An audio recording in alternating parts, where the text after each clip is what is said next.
হয় আমি আহি উপস্থিত হৈছোঁ ব্ৰহ্মপুত্ৰৰ কাষৰ চৰাই চাপৰি অঞ্চলত আৰু চৰাই চাপৰি অঞ্চলৰ যি দুৰ্বিষ জীৱন এই অঞ্চলৰ লোকসকলে কটাবলগীয়া হৈছে তাৰ পৰিৱেশ আমি ND24 দৰ্শকসকলক আমি পোনপটীয়াভাৱে দেখুৱাবলৈ লৈছোঁ।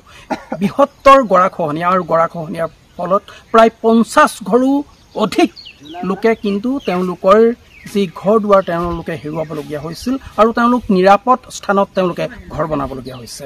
কিন্তু বৰ্তমান অৱস্থাত কিন্তু এতিয়া দেখিবলৈ পোৱা গৈছে এতিয়াও বৃহৎ খহনীয়া, ব্ৰহ্মপুত্ৰৰ বৃহৎ খহনীয়া। মোৰ সহযোগে পৰিৱেশটো দেখুৱাই আছে এয়া বৃহত্তৰ ব্ৰহ্মপুত্ৰৰ অঞ্চলৰ চৰাই চাপৰি অঞ্চলৰ এয়া বৃহৎ খহনীয়া।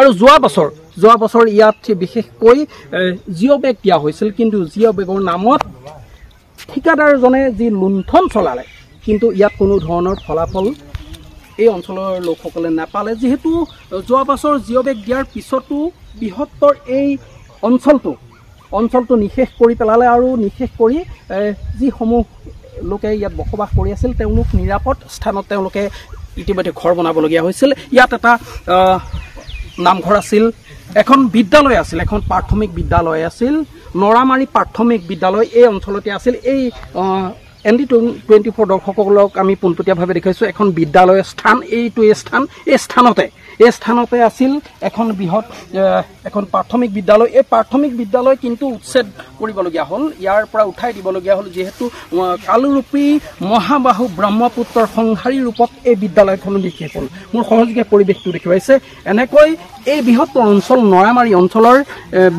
এই বৃহত্তৰ গাঁওখন নিশেষ হৈ গ'ল। ঠিকাদাৰে কিন্তু ইয়াত তেওঁলোকে যি জিঅ' বেগ দিয়া হ'ল, যি বানৰোধৰ ব্যৱস্থা কৰা হ'ল, বিভাগীয় কৰ্তৃপক্ষসকলে যি ব্যৱস্থা ল'লে ইয়াত কিন্তু ডাঙৰ শূন্য হৈ পৰিল। যিহেতু যোৱা বছৰ তেওঁলোকে জিঅ' বেগ দিছিল, ইয়াত পাকুপাইন দিয়া হৈছিল, কিন্তু সেই জিঅ' বেগ আৰু পাকুপাইন দিয়া কেইমুহূৰ্তৰ পিছতে সেই জিঅ' বেগো উটি গৈছিল, পাকুপাইন উটি গৈছিল। তাৰপিছত ইয়াত থকা যিসকল স্থানীয় লোক তেওঁলোকৰ ঘৰসমূহ ভাঙি পেলোৱা হৈছিল আৰু তেওঁলোক নিৰাপদ স্থানত তেওঁলোকে অৱস্থান কৰিবলগীয়া হৈছিল। স্থানীয় লোকসকল আছে, স্থানীয় লোকসকলৰ পৰা জানিম বিশেষকৈ এই অঞ্চলত এটা কথা দেখিবলৈ পোৱা গ'ল, বৃহত্তৰ খহনীয়া হ'ল। খহনীয়াৰ ফলত প্ৰায় 50 ঘৰো অধিক লোকে তেওঁলোকে ঘৰ দুৱাৰ ভাঙি অন্য স্থানলৈ যাবলগীয়া হ'ল।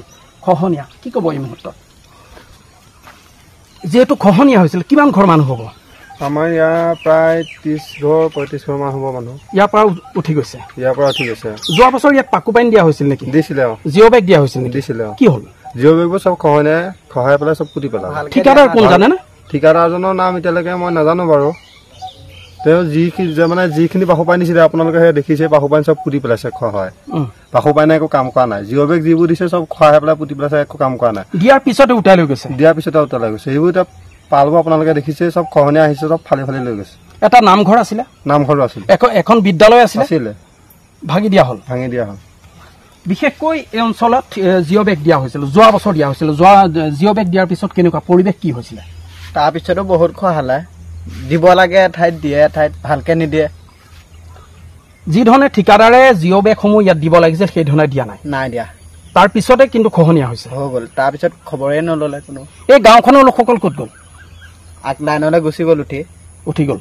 কিন্তু এতিয়াওতো দেখিবলৈ পোৱা গৈছে বৃহৎ খহাই আছে, পানী শুকোৱাৰ পিছতো খহাই আছে। আপোনালোকে দেখিছে পাল নাইয়ে, পাল তেতিয়াই নিলে উটুৱাই।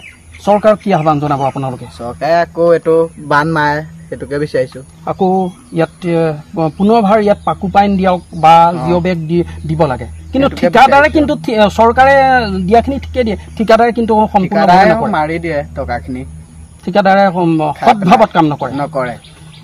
এয়া এনেকৈ দেখিবলৈ পোৱা গৈছে। এইসকল স্থানীয় লোকসকলে ক্ষোভ প্ৰকাশ কৰিছে ঠিকাদাৰৰ যি দায়িত্ব, ঠিকাদাৰৰ যি কৰ্তব্য, যি ধৰণে তেওঁলোকে কাম হাতত ল'ব লাগে কিন্তু সেই কাম হাতত নলয়। তেওঁলোকে জিঅ' বেগ দিয়াৰ পিছত, ইয়াত পাকুপাইন দিয়াৰ পিছতে কিন্তু পুনৰ খহি গৈছে।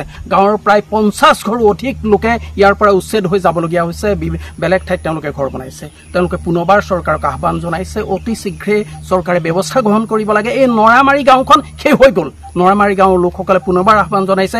চৰাই চাপৰি অঞ্চলৰ বৃহত্তৰ লোকসকলে পুনৰবাৰ চৰকাৰক আহ্বান জনাইছে, চৰকাৰে অতি শীঘ্ৰে বানৰ সংহাৰী ৰূপৰ পূৰ্বে যাতে ব্যৱস্থা গ্ৰহণ কৰে।